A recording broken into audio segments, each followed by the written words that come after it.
ನಮಸ್ಕಾರ ಆತ್ಮೀಯಗಳೇ, ತಮಗೆಲ್ಲ ಆಧಾರದ ಸ್ವಾಗತ.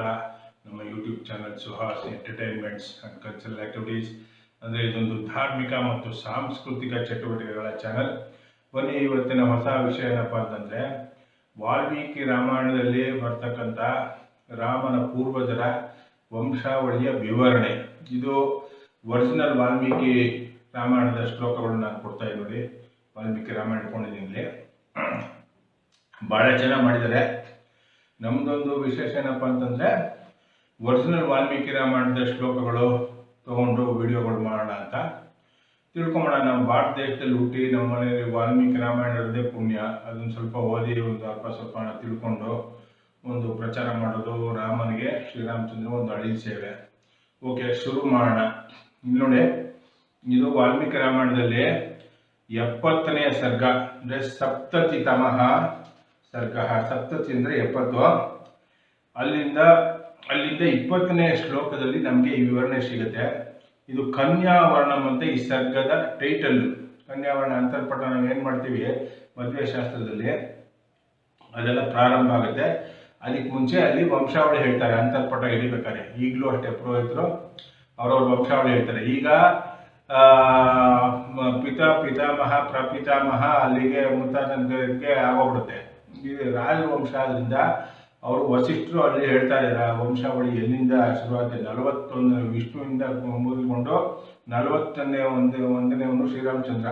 ಅದು ವಂಶಾವಳಿ ಕುಲಪುರೋಹಿತರಾದ ವಸಿಷ್ಠರು ಹೇಳ್ತಾರೆ. ಇದು ರಾಜರ ವಂಶದ ಒಂದು ವೈಶಿಷ್ಟ್ಯತೆ. ಸಾಮಾನ್ಯರ ವಂಶದಲ್ಲಿ 3 ತಲೆಮಾರು 4 ತಲೆಮಾರು ಹೇಳಿದ್ರೆ ಅಷ್ಟೇ ಗೊತ್ತಿರೋದು. ಇವಾಗ ನೋಡೋಣ ಬನ್ನಿ. 70 ಬಾಲಕಾಂಡ, ಶ್ರೀಮದ್ ವಾಲ್ಮೀಕಿ ರಾಮಾಯಣದ ಬಾಲಕಾಂಡದ 70ನೇ ಸರ್ಗದ 20ನೇ ಶ್ಲೋಕ. ಅಲ್ಲಿಂದ ಒಂದು 5 ಶ್ಲೋಕ ತಗೋಣ. ಪ್ರತಿ ವಿಡಿಯೋ ಒಂದು 5 ಶ್ಲೋಕ ನಾನು ವಿವರಣೆ ಕೊಡ್ತೀನಿ. ಮುಂದೆ ನೋಡೋಣ ಇನ್ನೊಂದು ವಿಡಿಯೋದಲ್ಲ ಆ ಥರ. ಇವಾಗ ನೋಡಿ, ಇಲ್ಲಿ ಏನು ಹೇಳಿದ್ದಾನೆ, ಅವ್ಯಕ್ತ ಪ್ರಭವೋ ಬ್ರಹ್ಮ ಶಾಶ್ವತೋ ನಿತ್ಯ ಅವ್ಯಯ ತಸ್ಮಾನ್ ಮರೀಚಿ ಸಂಜಜ್ಞೆ ಮರೀಚೆ ಕಶ್ಯಪಸ್ತುತಃ. ಅಂದರೆ ಅವ್ಯಕ್ತವಾದ ಪರಬ್ರಹ್ಮದಿಂದ ಇವನ್ನ ಈ ತ್ರಿಮೂರ್ತಿಗಳು ಜನಿಸಿದ್ದಾರೆ ಅನ್ನೊಂದು ಶಾಸ್ತ್ರವಿಧಿತವಾದ ಸತ್ಯ. ಅದು ಅವ್ಯಕ್ತವಾದ ಅಂದರೆ ಅನ್ಮ್ಯಾನಿಫೆಸ್ಟ್ ಪರಬ್ರಹ್ಮ ತತ್ವ ಏನಿದೆ ಅದರಿಂದಲೇ ತ್ರಿಮೂರ್ತಿಗಳು ಹುಟ್ಟಿದ್ದಾರೆ. ಆ ತ್ರಿಮೂರ್ತಿಗಳಲ್ಲಿ ಮೊದಲು ವಿಷ್ಣು ಹುಟ್ಟಿದ. ವಿಷ್ಣುವಿನ ಮಗನೇ ಬ್ರಹ್ಮ. ಅವ್ಯಕ್ತ ಪ್ರಭವೋ ಬ್ರಹ್ಮ ಶಾಶ್ವತೋ ನಿತ್ಯ ಅವ್ಯಯ ತಸ್ಮಾನ್ ಮರೀಚಿ ಸಂಜಜ್ಞೆ. ಬ್ರಹ್ಮನಿಂದ ಮರೀಚಿ ಹುಟ್ಟಿದ. ಸಂಜಜ್ಞೆ ಮರೀಚಿ ಋಷಿಗಳು. ಮರೀಚೆ ಕಶ್ಯಪ ಸುತಃ. ಮರೀಚಿಯ ಮಗನೇ ಕಶ್ಯಪ ರುಚಿ. ಓಕೆ, ಇದು 20ನೇ ಶ್ಲೋಕ. 21ನೇ ಶ್ಲೋಕ ಏನು ಹೇಳುತ್ತೆ, ವಿವಸ್ವಾನ್ ಕಶ್ಯಪ ಜಜ್ಞೆ ಮನುರ್ವೈವಸ್ವತ ಸ್ಮೃತಃ. ವಿವಸ್ವಾನ್ ಅನ್ನೋನು ಕಶ್ಯಪ ಜಜ್ಞೆ, ಕಶ್ಯಪರಿಂದ ಹುಟ್ಟದ. ಮನುರ್ವೈವಸ್ವತ ಸ್ಮೃತಃ. ಮನು ಅನ್ನೋನು ವೈವಸ್ವತ ಅಂದರೆ ಅವನ ಮಗನಾಗಿ ಹುಟ್ಟದ. ವೈವಸ್ವತ ಮನ್ವಂತರೆ ಅಂತ ನಾವೇನು ಹೇಳ್ಕೊತೀವಿ ಇವತ್ತು ಸಂಕಲ್ಪ, ಅದು ಇದರಿಂದಲೇ ಬಂದಿರೋದು. ವೈವಸ್ವತ ಮನ್ವಂತರ. ವಿವಸ್ವಾನ್ ಮಗನೇ ವೈವಸ್ವತು ಮನು. ಮನು ಪ್ರಜಾಪತಿ ಪೂರ್ವಂ ಇಕ್ಷ್ವಾಕುಸ್ತು ಮನೋಸ್ತುತಃ. ಮನುವಿನ ಮಗ ಇಕ್ಷ್ವಾಕು ಆಗಿ ಹುಟ್ಟದ. ಆ ಇಕ್ಷ್ವಾಕು ಏನು ಮಾಡ್ತಾನೆ, ನಾನು ಸ್ವಲ್ಪ ಕಾಫ್ ಸಿಲ್ಸಿಟ್ಕೊಂಡಿದ್ದೀನಿ, ಗಂಟ್ಲು ಆರು ಬರುತ್ತೆ, ಕ್ಷಮೆ ಇರಲಿ. ತಮಿಕ್ಷ್ವಾಕುಮಯೋಧ್ಯಾಯಾಂ ರಾಜಾನಂ ವಿಧಿ ಪೂರ್ವಕಂ. ಇಕ್ಷ್ವಾಕು ಅಯೋಧ್ಯೆಯಲ್ಲಿ ಪ್ರಥಮತಃ ಅವನೇ ರಾಜ್ಯಭಾರ ಮಾಡಿದ್ದ ಅಯೋಧ್ಯೆಯಲ್ಲಿ. ಅದಕ್ಕೆ ರಾಮನಿಗೆ ಇಕ್ಷ್ವಾಕು ವಂಶ ಅಂತ ಹೇಳ್ತಾರೆ. ಅಲ್ಲಿಂದ ಹಿಂದಿಂದೆ ಇವಾಗ ಬ್ರಹ್ಮನಿಂದ ಶುರು ಮಾಡ್ಕೊಂಡು ಇಕ್ಷ್ವಾಕು ಅಯೋಧ್ಯೆಯಲ್ಲಿ ಆಡಳಿತ ಪಟ್ಟು ಶುರು ಮಾಡ್ದ.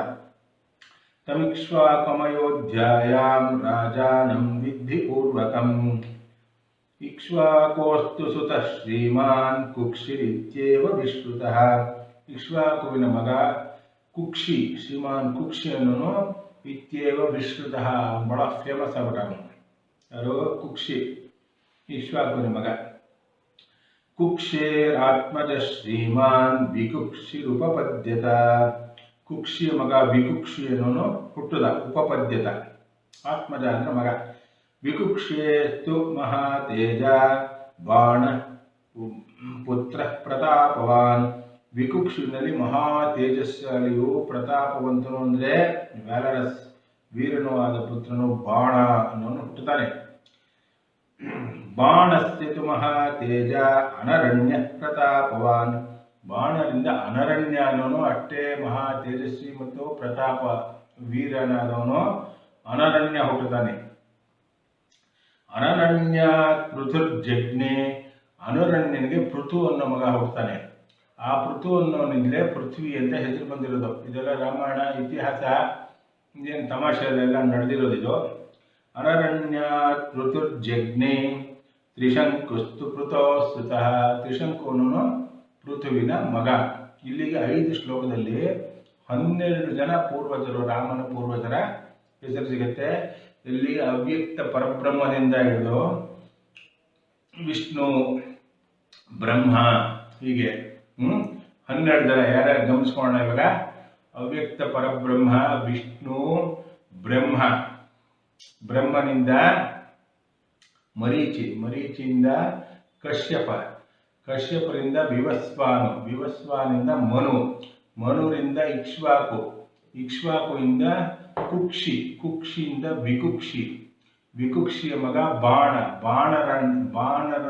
ಬಾಣನ ಮಗ ಅನರಣ್ಯ, ಅನರಣ್ಯನ ಮಗ ಪೃಥು, ಪೃಥ್ವಿನ ಮಗ ತ್ರಿಶಂಕು. ಹೀಗೆ 12 ಜನ ಹೆಸರು ಇದರಲ್ಲಿ 5 ಶ್ಲೋಕದಲ್ಲಿ ಬಂದಿದೆ. ಇದು ಮತ್ತೆ ಇದೊಂದು 5 ಶ್ಲೋಕ ನಾನು ರಿಸೈಟ್ ಮಾಡ್ತೀನಿ. ಅದಾದಮೇಲೆ ಈ ವಿಡಿಯೋ ಸಮಾಪ್ತಿ ಮಾಡೋಣ. ಮುಂದಿನ ವಿಡಿಯೋದಲ್ಲಿ ಇನ್ನೊಂದು 5 ಶ್ಲೋಕ ತಗೊಂಡು ವಿವರಣೆ ಗಮನಿಸೋಣ. ಬನ್ನಿ. ಅವ್ಯಕ್ತ ಪ್ರಭವೋ ಬ್ರಹ್ಮ ಶಾಶ್ವತೋ ನಿತ್ಯ ಅವ್ಯಯಃ ತಸ್ಮಾನ್ ಮರೀಚಿ ಸಂಜಜ್ಞೆ ಮರೀಚೆ ಕಶ್ಯಪಸ್ತುತಃ ವಿವಸ್ವಾನ್ ಕಶ್ಯಪಾಜ್ಜಜ್ಞೆ ಮನುರ್ವೈವಸ್ವತಸ್ತುತಃ ವಿವಸ್ವಾನ್ ಕಶ್ಯಪಾಜ್ಜಜ್ಞೆ ಮನುರ್ವೈವಸ್ವತಃ ಸ್ಮೃತಃ ಮನುಃ ಪ್ರಜಾಪತಿ ಪೂರ್ವಮಿಕ್ಷ್ವಾಕುಸ್ತು ಮನೋಸ್ತುತಃ ಮನುಃ ಪ್ರಜಾಪತಿ ಪೂರ್ವಂ ಇಕ್ಷ್ವಾಕುಸ್ತು ಮನೋಸ್ತುತಃ